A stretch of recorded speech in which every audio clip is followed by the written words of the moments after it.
Welcome to my channel touch the magic 333। हम रुद्राक्ष की बात करेंगे। रुद्राक्ष होता क्या है? मैंने जैसे इंट्रोडक्शन में बोला था कि रुद्राक्ष रुद्र के अक्षु से निकला हुआ फल है। यानी अक्षु यानी कि उनकी आँख भी और आँखों से निकलने वाला आंसू जो फल के रूप में पृथ्वी पर गिरा और फिर यहाँ पे जो उसका पेड़ बना उसको रुद्राक्ष का पेड़, और उस पे जो फल लगते हैं वो रुद्राक्ष होते हैं। उस फल को काटा जाता है, साफ़ किया जाता है, तब जाके समझ में आता है कि वो कितने मुखी है। तब तक किसी को बाहर से देखकर पता नहीं चलता कि वो कितने मुख वाला रुद्राक्ष है। ये पाया जाता है सबसे ज़्यादा, यानी अभी पे जितने भी रुद्राक्ष जा रहे हैं उसमें से हाफ यानी 50% नेपाल से मिलते हैं। वो सबसे बढ़िया होते हैं, उसकी क्वालिटी अलग होती है, उसके फल का साइज़ बड़ा होता है और उसके सीड्स भी पके हुए रहते हैं, क्योंकि जितने मुखी रुद्राक्ष है उसके अंदर उतने ही कंपार्टमेंट होते हैं और उसके अंदर उतने ही बीज होते हैं। उससे वापस बनता है, पेड़ बनाया जा सकता है, पर वो उसका एटमॉस्फेयर अलग होता है। ठंडी में पलने वाला पेड़ है ये, तो उसको ठंडा एटमॉस्फेयर बहुत ही सूट करता है रुद्राक्ष को। तो रुद्राक्ष नेपाल में सबसे ज़्यादा पाए जाते हैं, बहुत अच्छी क्वालिटी के पाए जाते हैं। और उसके बाद भारत में भी आसाम, बंगाल, फिर साउथ इंडिया, हिमालय, वहाँ पे भी रुद्राक्ष के पेड़ हैं और रुद्राक्ष पाए जाते हैं। इंडोनेशिया में भी पाए जाते हैं रुद्राक्ष, जहाँ पे द्वीप है वहाँ पे भी पाए जाते हैं, पर उसकी साइज़ छोटी होती है।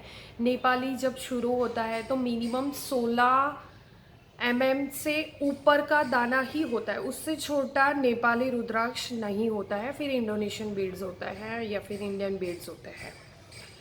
रुद्राक्ष होता है शंकर भगवान का आशीर्वाद, हर एक को धारण करना चाहिए। कौन सा? तो आपके बर्थ चार्ट या फिर न्यूमेरोलॉजी चार्ट उसके अनुसार भी बताया जाता है, या फिर आपकी समस्याओं के अनुसार। रुद्राक्ष में ऐसा कुछ भी नहीं है कि आप ये वाला नहीं पहन सकते, किसी और के लिए ही है, ये इसके लिए ही रहेगा। आप 1 से 14 मुखी की अगर आपको परवड़ता है तो 1 to 14 मुखी गौरी शंकर और गणेश रुद्राक्ष भी ऐड होते हैं उसमें।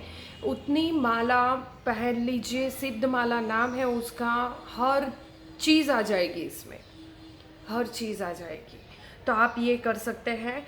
नेपाल में जो रुद्राक्ष पाए जाते हैं वो नॉर्मली आंवले के दाने जितने, यानी कि स्कंद पुराण, लिंग पुराण, महापुराण, शिव महापुराण और देवी भागवत में भी इन सब फलों के डिटेल्स का आवरण किया गया है। उसमें डिटेल्स दी गई है कि कौन सा मुखी किस लिए काम आता है। सबसे ज़्यादा इसमें अगर डिटेल्स दी है तो देवी भागवत में। देवी भागवत में इसके बारे में बहुत कुछ लिखा गया है, तो आप वहाँ से भी स्टडी कर सकते हो कि रुद्राक्ष का महत्व क्या है। इसका महत्व बहुत है, बहुत है। सिर्फ कौन नहीं पहन सकता, अभी एक मिथ बहुत चालू है कि गर्ल्स को यानी लेडीज़ को पीरियड्स में रुद्राक्ष नहीं पहनने चाहिए, पर कहीं भी कोई भी पुराण में इस बात का उल्लेख नहीं किया गया है। आपको रुद्राक्ष कब नहीं पहनना चाहिए?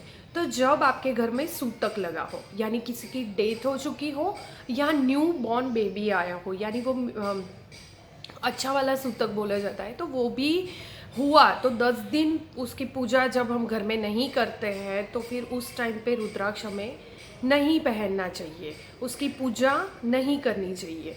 सेकंड कप का जब हम मांसाहार या लीकर का सेवन करते हैं तब हमें रुद्राक्ष नहीं पहनना चाहिए, यानी उस टाइम पे वो निकाल के रख दीजिए। और थर्ड, आप स्मशान में जाते हो, किसी की डेथ हो चुकी है और आप स्मशान में गए हो, या फिर किसी हॉस्पिटल के इमरजेंसी वार्ड में गए हो जहाँ पे डेथ नॉर्मली होती रहती है, तो वहाँ पे भी आपको रुद्राक्ष धारण नहीं करना है, आपको घर पे निकाल के जाना है। और रात को जब हम सो जाते हैं, यानी कि जब भी इंटीमेसी पीरियड रहता है या फिर जब हम सो जाते हैं, तब ये भी बोला जाता है कि हमारी सोल घूमती है तो हमारी बॉडी ऐसे ही सोई हुई रहती है, तो तभी भी हमें रुद्राक्ष धारण नहीं करना चाहिए। पुराणों में इस बात का उल्लेख भी किया गया है कि जब कोई मर रहा है, यानी कि बिल्कुल डेथ होने के टाइम पे भी अगर उसके बॉडी पे रुद्राक्ष है तो उसको रुद्रलोक की प्राप्ति होती है। यानी रुद्राक्ष धारण करने के सिर्फ not only in this physical world यानी अर्थ पे ही हमें फ़ायदे नहीं मिलते हैं, आफ्टर डेथ भी हमें बहुत फ़ायदे मिलते हैं। ये भी कहा गया है पुराणों में कि कोई भी पशु भी अगर मर रहा है, पशु भी अगर मर रहा है तो उसके गले में या उसकी बॉडी पे कहीं पे भी रुद्राक्ष है, ओरिजिनल रुद्राक्ष, नेपाली रुद्राक्ष मैं तो कहती हूँ ओरिजिनल उसी को गिनती हूँ, तो वो अगर रुद्राक्ष उसकी बॉडी पे है तो उसको इस अर्थ पे वापस उस योनि में जन्म नहीं लेना पड़ता है, उसकी उसमें से मुक्ति हो जाती है। इतने तक यानी बहुत डिटेल में देवी भागवत में, महापुराण में, स्कंद पुराण में, लिंग पुराण में, पद्म पुराण में, इतने सारे पुराणों में इसका विवरण किया गया है। तो रुद्राक्ष के इतने महत्व है। हमें सिर्फ कोई भी समस्याओं से छुटकारा पाने के लिए ही रुद्राक्ष धारण नहीं करना है, हमें हेल्थ इश्यूज भी रिलीज़ करने हैं। अगर हमें हेल्थ इश्यू है, कोई भी बीमारी है, तो उसके लिए भी अलग अलग मुखी, अलग अलग फेसेस वाले रुद्राक्ष हम धारण कर सकते हैं और हमारे हेल्थ इश्यू से रिलीफ पा सकते हैं। रुद्राक्ष हमें रिलेशनशिप देता है, हमारी अच्छी फैमिली लाइफ देता है, हमें फाइनेंशियल स्ट्रॉन्गनेस देता है और उसके साथ साथ रुद्राक्ष आप सबको पता है आध्यात्म से जुड़ा हुआ है। जिनको स्पिरिचुअलिटी में आगे बढ़ना है उनके लिए तो रुद्राक्ष बहुत ही खास हो जाता है। और इस सावन के पवित्र महीने में अगर रुद्राक्ष हमें मिल जाए और हम धारण कर ले तो साक्षात शिव के पैरों में हमें जगह मिल गई ऐसा फीलिंग आता है। और सच्ची में वही है, जब हम रुद्राक्ष धारण करते हैं तो हम शिवलोक में जाने के लिए सक्षम हो जाते हैं, क्योंकि हम सारी इलनेस से और सारी नेगेटिविटी से छुटकारा पाने में समर्थ हो जाते हैं। और इसके साथ साथ अगर मैं बताऊँ, रुद्राक्ष अगर हमने पहना है 1 से 14 मुखी वाली सिद्ध माला, तो वो तो तय हो ही जाएगा कि हम शिवलोक को ही प्राप्त करेंगे। इसकी इतना महत्व है, यानी हमें फिज़िकली और फाइनेंशियली तो इसमें बेनिफिट्स मिलते ही हैं, पर हमें स्पिरिचुअली बेनिफिट ऑसम मिलते हैं।